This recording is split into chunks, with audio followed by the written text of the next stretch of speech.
Here we are on the final day of 2017, and we're ending it with a good friend of ours, Stuart Harris, professor of law at the Duncan School of Law at Lincoln Memorial University, and the host of your weekly Constitutional, which originates at WETS-FM. It's heard all over the world. Good to hear you. Thank you very much. Good to see you as well, Josh. Putting the face with the name and the voice. Last week you touched on a Tennessee president, Andrew Jackson, and I imagine that is, as with so many of the presidents, you could do weeks. Right. And now back again today, looking at Jackson with, we should remind ourselves, a remarkable source for all things Jackson. Who are you going to be talking to in your show today? Dan Feller is a professor at the University of Tennessee, right down the street from me in Knoxville. Dan Feller is the editor of the papers of Andrew Jackson. Dan Feller knows more about Andrew Jackson than I think Andrew Jackson did himself. He's also a very, very good storyteller. My only problem with Dan was that he kept going on so long, I couldn't confine him to one episode.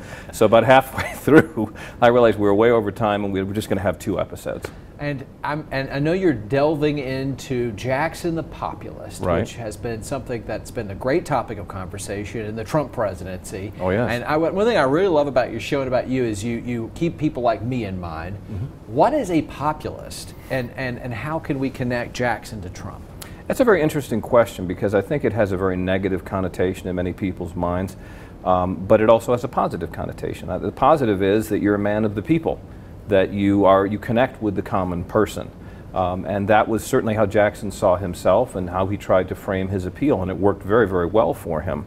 The negative, which we sometimes hear today, is that you're appealing not just to the common people, but to the common people's prejudices and perhaps their ignorance and their fears, right? So that you're more of a manipulator. And you know, that's up to the individual to decide. So it has both a positive and a negative. And I think Jackson himself embodied that. I mean, he himself reveled in it. But his opponents thought that he was bringing all of these unwashed people to Washington who were trashing the White House and trashing the nation. So that's a debate that's been around for a long time. Using the public sentiment as a vehicle to political success, not just limited to those politicians, but when you do reach the point of being kind of ultra party, like outside of your own party, right, we're seeing that with the Trump presidency, where he's lashing out at the Democrats. He's lashing out at the Republicans. Was that the type of approach Jackson took? I'm not certain that Jackson was quite as much at war with his own party as our current president seems to be. The thing you can say about Donald Trump is that he, if not completely unique, is pretty darn close to it. So many of the things he does are unprecedented.